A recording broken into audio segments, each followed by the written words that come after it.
Good afternoon, everybody. Today, I have the pleasure of introducing Anita Avalos. Hopefully, I've That's said great. that right. You said it perfect. And you're Italian, correct? I am part Italian. I am Italian, Mexican, and Cuban. Oh, see, I guess when I was watching you speak, I thought, oh, she's from Mexico. And then I thought that you had all this stuff about Italy, and I'm like, oh, no, wait, she's Italian. So I was, okay. Right. Yeah. So Anita here is a holistic health, eating psychology, and body food relationship coach. I have been telling my members for a while now that I would like to find somebody that attended the Psychology of Eating Institute.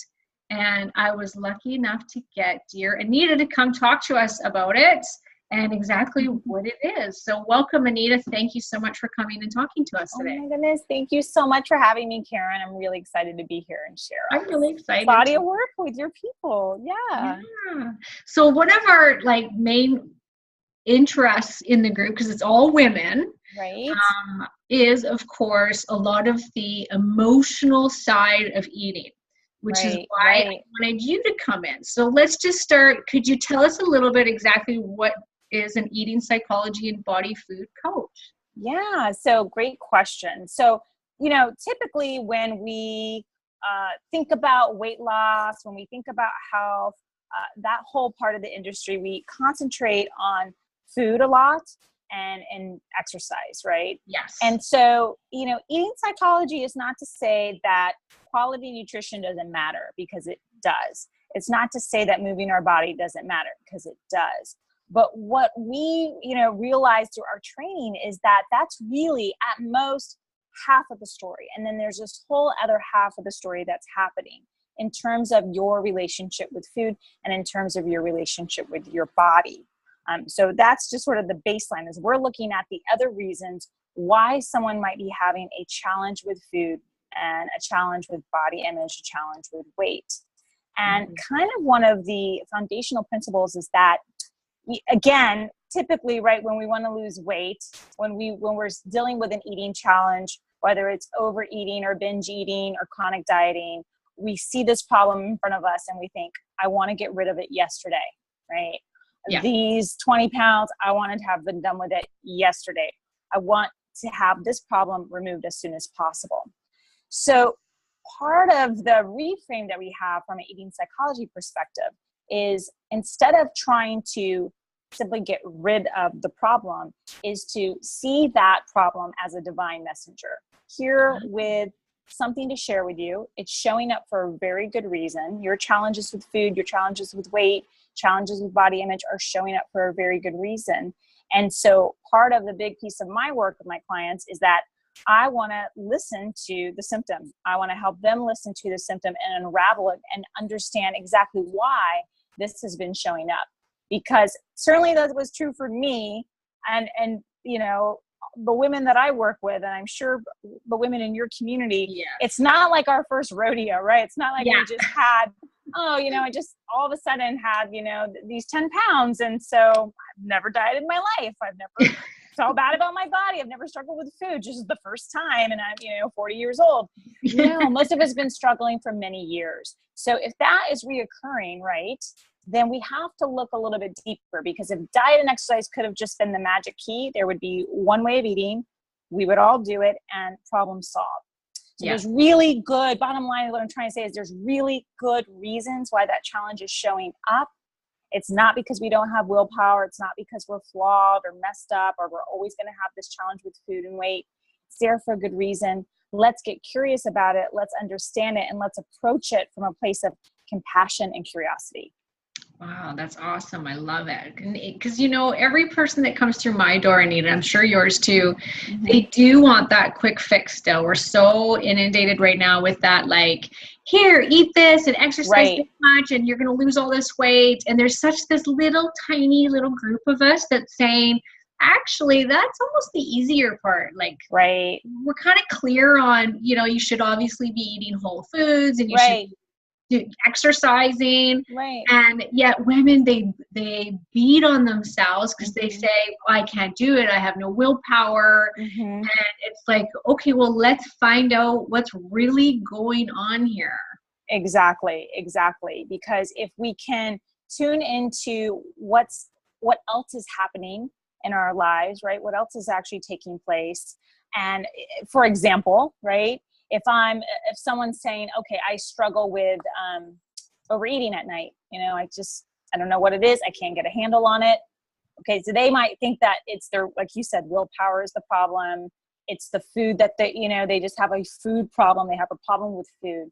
But if we start digging and asking the right questions, and that's what I spend a lot of time in the beginning, is really asking a ton of questions that is not traditional intake for most wellness professionals. I want to know a lot about their lives. I really want to know a lot about their history, their whole body story. And we see that person is lonely or dealing with issues in their marriage, or has been struggling maybe around fertility and trying to get pregnant, whatever their job that they hate. And starting to understand what are the other dimensions, right? And how they've been using food as we call the Institute, symbolic substitute for what they really need. Now we've got something. So if we're just showering ourselves in blame and guilt, it's really hard to start to uncover what's really going on, right? Yeah. So, yeah. And in your practice, maybe, and you might not be able to answer this, but I'm just thinking, how often is it something that's present in the life or comes from the past? That's a great question. Yeah. Yeah. Honestly, it's usually a mixture of both. Is and it? It's usually something that started in the past that's now affecting that person now. So for example, one of the questions, and like 99% of my clientele is also women. Every once in a while I have a man that chooses to work with me. Yeah, me too. They're mostly women. And one of my favorite questions to ask is, tell me a little bit about your mom. Tell me a little bit about what was her relationship with her body and with food. And like, again, 99% of the time, every once in a while, there's someone who doesn't say this, but most of the time it's someone saying, my mom, I just remember I thought my mom was such a beautiful woman, but she always struggled with her weight, or she always talked about her body in a negative way. And I can remember her being on this diet. I can remember family dinners and she would put very little on her plate.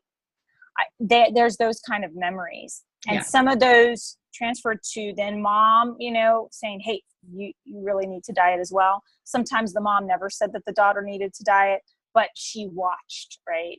Yeah. So that is just one example of how what was already ingrained initially is then still affecting how we see the world. I mean, obviously I deal with also more serious things like sexual trauma, sexual abuse, those kinds of things as well. But that example I just gave you is very common. I see it most of the time. Yeah. Well, I know mine definitely. I have those stories with my own mother that put me on a diet, I think when I was 12, and right. Yeah. Right. Yeah. And I see that a lot.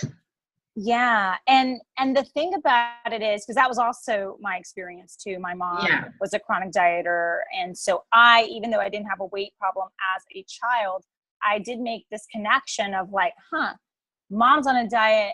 My older sister's on a diet. They're doing this Weight Watchers thing. A, that must be something about being a grown woman, is dieting. Like that's what you do. And B, there's this connection to them that they have through dieting. And I kind of want to be part of that club, right? And you see, and so that kind of carries into I then started dieting and then did develop a problem with weight and with food as a repercussion of dieting. Right. Yeah. And I always tell women, because we don't tend to do things for ourselves, but a good driving force for anyone listening is if you have daughters, this is another reason why you should be getting to the root cause of your weight problems rather than just trying another diet, because then you're teaching your daughter what we've been taught, right? And it's to break that cycle. It's one of the most powerful ways to help your child have a positive body image is being willing to do your own work. By doing your own work, it sets a great example. And Yeah. it's, again, even if it's not explicitly said, children are great observers and horrible interpreters. So they observe and then they interpret what that means in their own way, right? So when somebody comes to see you, is it more like a counseling session, or is it more, it does relate to food more than what it would be? How is it different than seeing a therapist, let's say, just a talk therapist? Yeah, well, so technically I'm not a therapist, so I'll just say that to cover myself legally. Yeah. But it is more like therapy than, you know, seeing a nutritionist or going to like, you know, the gyms where they have a nutritionist and like report back what you ate kind of thing. So I talk about, you know, I find that typically food and kind of what was eaten is very common in the first few sessions. So typically I work with people for a period of time for about 4 months when I start, to give us a nice chunk of time. I'm sure you can relate to that because it gives you some time to really work through it. You can't, it's not a quick fix kind of thing. So food comes up more in the beginning in terms of like weight and wanting to discuss what I ate, you know, from my client's point of view. But really we're working on more of the, like I said, the psychological components, how we connect with food, but also really important is what we call mind-body nutrition techniques. So mind-body nutrition, it's a little bit different than the emotional and psychological part, but it's an important dynamic of the work. And it really deals with the, for example, here's a great mind-body nutrition tweak, like slowing down when you eat. Okay? Right. There's science to that. Right? It's not just that it sounds nice and it sounds like it would feel good. There's actual science to that, right? If we eat in a rush state, if we eat in a hurried state, if we're multitasking, we actually create stress chemistry in the body, right? Right. And when stress chemistry is created, the body goes into fat storing mode. Our metabolism actually, I'm so sorry, my battery's low. I don't know how that happened. I might have to grab something in a minute. Oh, that's okay. Sorry about that. It's real life here. Yeah. I thought I had charged it, but I guess I didn't.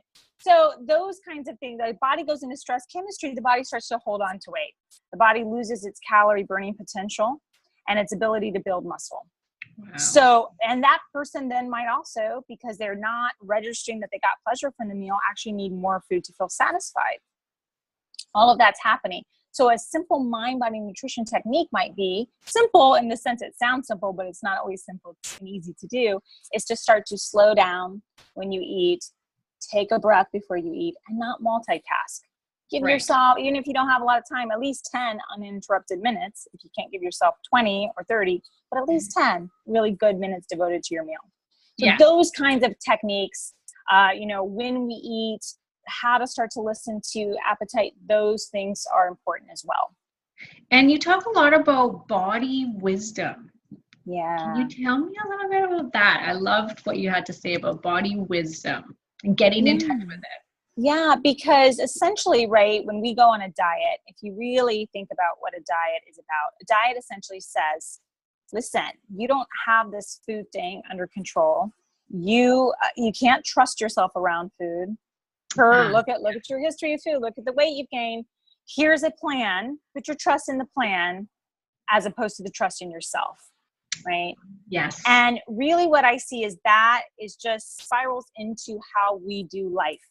I think that food is a doorway into how we do food is a doorway into how we do life. We can see a lot of parallels, which is what I love about this work, because it's not like your food stuff is over here and then your life stuff is over here. It's all intertwined. You shift one thing, you start to shift the other.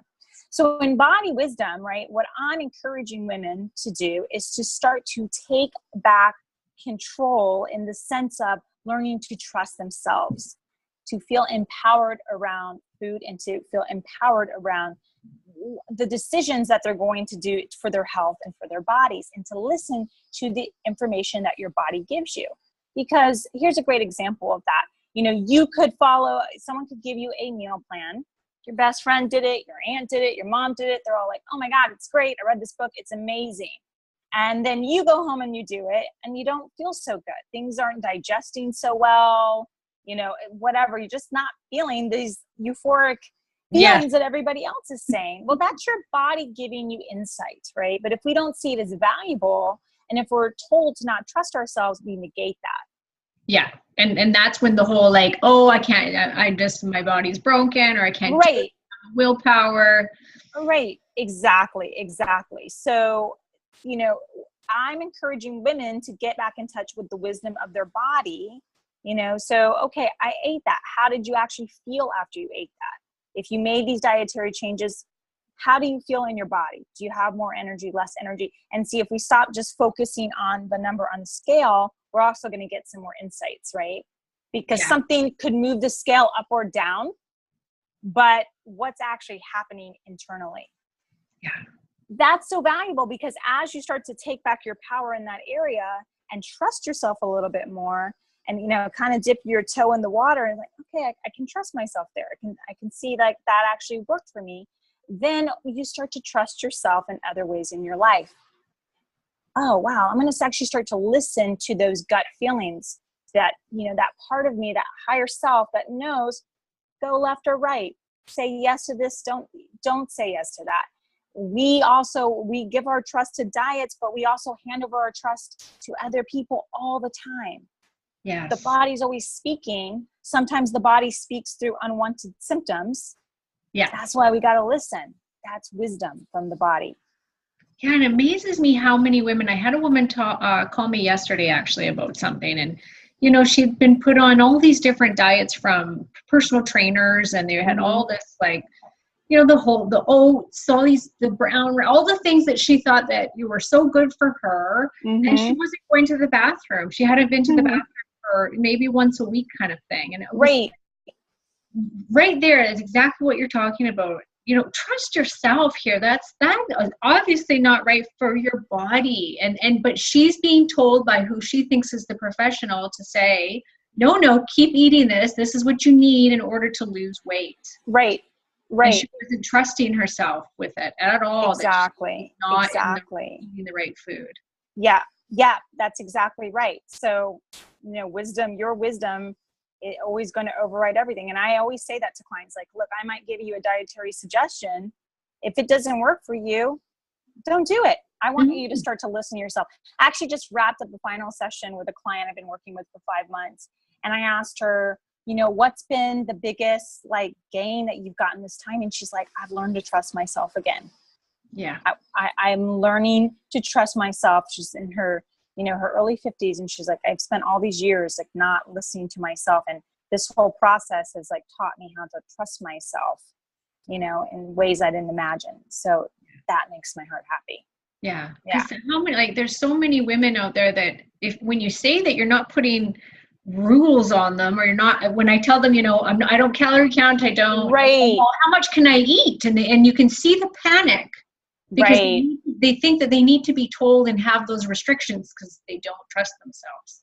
Right. And, the thing is those restrictions, I can remember being on Weight Watchers and diligently counting my points, and it always just felt like a manipulation game all day. Okay, I got 6 points left. What can I get for 6 points? It's like going, trying to bargain someone down at the market. And that wasn't really listening to okay, is my body full? Is my body hungry? And, trusting the flow of appetite. There are some days we are naturally more hungry. We just need more. Some days we're like, I don't know why. I'm just not that hungry today. And it's an ebb and flow. But if we don't trust the inner wisdom, we're always second guessing ourselves. Yeah. Always. Yeah. And so I like something that you had said in one of your videos where you said when you say drop the diet and ditch that, you're not saying go eat whatever you want. So explain. So don't mind me. I'm just moving this over because I'm gonna get my plug. Okay. So we're get your still plug. I can't believe this happened. Okay, but this is life. This always happens to me. Little tech life isn't perfect. Yeah. Yeah. So that is I'm heading into my room for a minute just to get this plug. Awesome. Okay.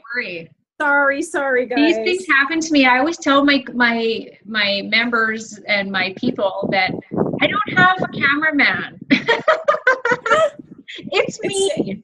This is up close and intimate. Exactly. Okay, so we've got power. That's the most important thing, and I'm going to get us light. So can you refresh me? What were we just talking about? Because the appetite and how much to eat, right? well, because we're saying, you and I both say, don't diet, get rid of that whole, like, get on the dieting wagon, get off, like, let's burn the wagon. But what does that actually look like? Because a lot of people are then they're kind of floundering around going, well, do I eat whatever I want? Well, I'm not obsessed about my food. Exactly. Okay. Yeah. So that is a common fear, right? Because again, how could I trust my body?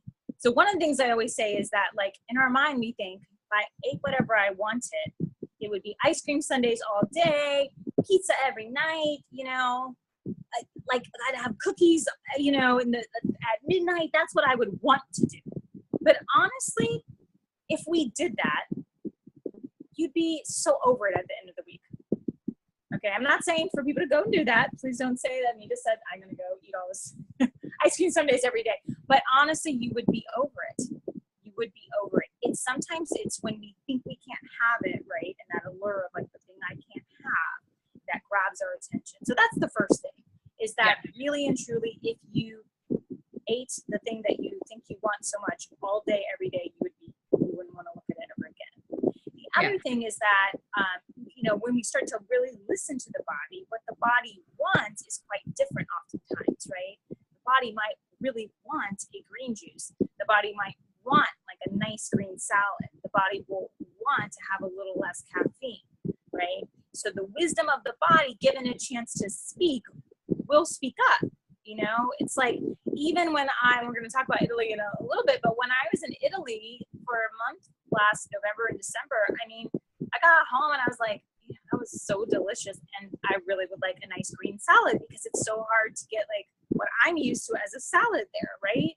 Or just something light for dinner. So again, if we give the body a chance, the body will speak up. The other thing is that, is giving the body, listening to the body's cues for hunger and satiation. So this is a big one. Most people think of it's like, we're hungry over here, we're full over here, and those are the only two ways we can feel. But there's actually all these degrees in between. So I really work with my clients on listening to what I call a hunger scale, of, like, gauging where we're at in terms of being satiated and being hungry, right? And sometimes, this takes slowing down and really being with the body and really trusting the body. Honestly, it can be a difference of 2 bites even between like that was a great meal, I felt so good, and I'm like, I'm good, to, oh my gosh, I gotta lay down and take a nap. A couple of bites. But if we're not listening, right, if we're not there with the body, then we miss it, right? So that's why at the end I call myself a body food relationship coach, because I love using that analogy of a relationship, putting all the qualities that you would connect with a good, healthy relationship in with your body. And one of the big, aspects I think most people can agree for a healthy relationship of any kind is honest and open communication. But you have to listen. Yeah. You can't just be like, I'm going to listen to you so I can say my piece. You have to listen actively so that there's correspondence, a dialogue. And that's the same kind of thing we got to bring with our body. But it takes slowing down. So it takes being with the body to drop in and really hear, right? Yeah, definitely. I like that. And these things take time, don't they? Absolutely. They take time. I actually just did a blog post. It's not up yet, on the power of journey, right? And being on a journey. It's like, I've been on this journey for 14 years. And before that, there was like my whole dieting life. But in terms of starting to go, I think I'm going to move out of dieting and starting to move away from that. And so it's like, it takes time to build. It takes time to build a new relationship. People like you and me, we can give our clients tools to get them from point A to B a lot faster than it probably took us. And that's great. But also there's power in the journey, and to not be afraid. You're building something lasting, not a quick fix, losing 10 pounds for a reunion or a cruise or something, right? Yeah, did you unplug your earphones? Oh, I did. You know why? Because I moved. Hold on. Yeah, I could tell the difference. How's that? That's better. Okay, good. Okay. Yay, yeah. All right, we're here.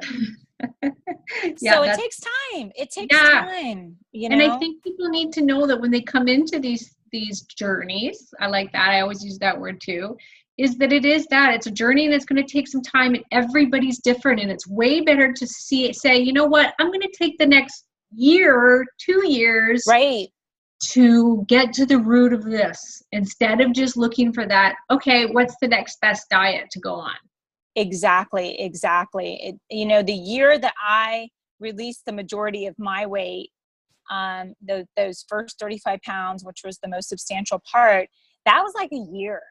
Yeah. It was like, so we're not, it wasn't 10 pounds in a week. It wasn't 10 pounds in a month. It was slow and gradual. And to be honest, I don't even know how slow and gradual, because that year I didn't have a scale. So I didn't really know. I was actually living with my grandparents. I was in between. I was finishing up my teaching credential. I used to be a teacher, and I was living with them and finishing up some coursework, and I didn't have my scale. They didn't have a scale in the house, so I couldn't weigh myself 30 times a day.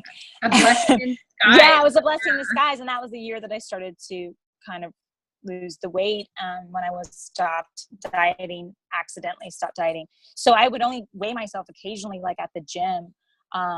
So it's, slow and steady.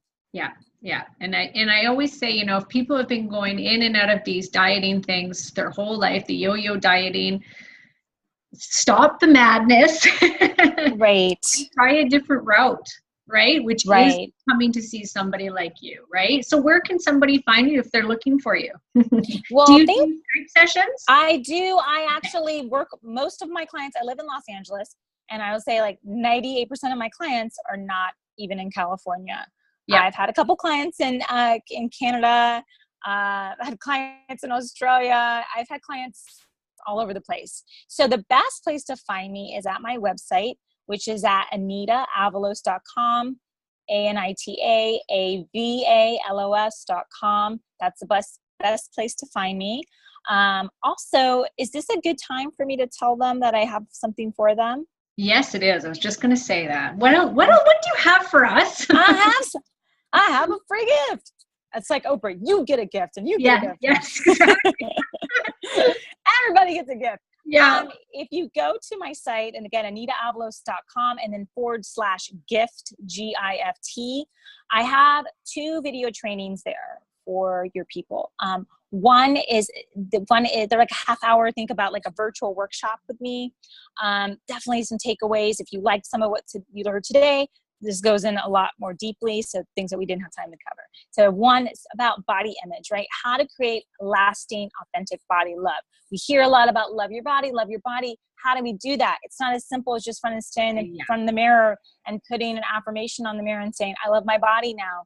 No, it takes work. It takes building and undoing all of the cultural messages we get, right? So that takes time too. So that should help with body image. And then I have another one that goes more deeply into body wisdom, right? How to ditch your diet and tune into body wisdom. So they're both available there. For your people. You know what I'm going to do? I just thought of this is every month I have a self-exploration exercise that they are supposed to do for that month, right? So for the month of August, I will provide the links to your site, and that will be their job for August for their self-exploration is to go in and watch those and do the work. Oh, I love it. Thanks so much. And I hope it's helpful. And I also have a link there. If anybody wants to talk with me a little bit more privately, one-on-one, have a link on how they can do that there. So great. Yeah, I truly hope I worked really hard on those videos. So I really hope there's some good takeaways that you can use, real practical things you can put into action. Yeah, that's great. Yeah. And tell us about your Italy trip, which I don't know much about. I just saw on one of your YouTube videos and I thought, wouldn't that be nice to go to Italy? Yes. Just in case somebody could actually do something. Is that in case anybody ever wanted to go to Tuscany, who would want to do that? I'm taking a very small group of women. I actually have 2 spots left. to Tuscany, to Lucca, Italy, which is a lovely walled city that is in between Florence and Pisa. It's gorgeous. And the name of the retreat is the Pleasure Path Retreat, because a big theme in my work is how to use pleasure as a catalyst for change, as opposed to deprivation, shame, guilt, blame, and, gotta work hard, gotta push. So that's the theme. And so what better place than Italy and Tuscany? So we're going to spend a week together. We actually have a beautiful 15th century villa that we're going to be staying in, daily movement, daily mini workshops, and then some fun explorations. Cause we're not just going to stay there and do yoga all day. We're going to go out and about. We have a wine tasting, we have a cooking class, and everybody gets a recipe book that they get to take home with them. We have a bike tour. We're going to go to dinner together. We're going to the Cinque Terre for the day. So lots of things to get back to yourself. What do you really want? Get some pleasure in your life. Italians know how to do it best when it comes to that. And, so that's a big part of it. And hopefully also changing your relationship with body and food. As far as I feel like I've come in my relationship with body and food, I went to Italy finally for the first time in September, and it really shifted it for me in a profound way, because I couldn't take all my little things with me, to that kind of helped me feel safe and oh my God, will my body be able to do okay if I'm eating differently? And so it really just broke me open in a whole new way, body, mind, spirit. And so that's the kind of retreat it's going to be, part adventure / personal growth. And I actually have a couple discounts too that I can pass on to them. So if anybody's interested, reach out to me ASAP and we can chat on the phone about it. Because if anything, because I think that's another common question I get of people is they panic about traveling, and they're always asking me oh my God, I'm going on this trip. I'm doing this next week. I actually just did a live video on what I bring camping. And it went crazy over the internet. And I was holy, because people they don't trust themselves. Right. Exactly. And so I was just talking about this with a client today of in the beginning of my health coaching career, before I got more into eating psychology, it's when I'd go visit my dad, for example, in Texas, I live in LA, I'd bring almost a small suitcase of things because I couldn't get it there. I mean, it just got a little bit too much, and I started, the thing I'm always checking in, and it's a great question, I think, to ask ourselves is this actually making my life more expansive or more closed, right? So good health and, healthy habits should allow us to live a bigger life. If it starts to make our world tiny and we're in fear of everything, that's something to think about, right? So I really hope that this experience is, for whoever it might be, the right person to come along with us and really break them open in a new way. Yeah. So for somebody that this is completely new concept to them, which I think for a lot of people it is, right? I think we're being constantly told by media that it's all about what's going in your mouth, not so much of what's going up in here. And a lot of people may not even think that they have any issues, but yet they do, because we all do. Right? Yeah. Do you have something that's just that's what would be a small first step to getting more in touch with intuitive eating and their body image, or something that you would give your clients that's just that start here? Oh, hold on, my internet is unstable.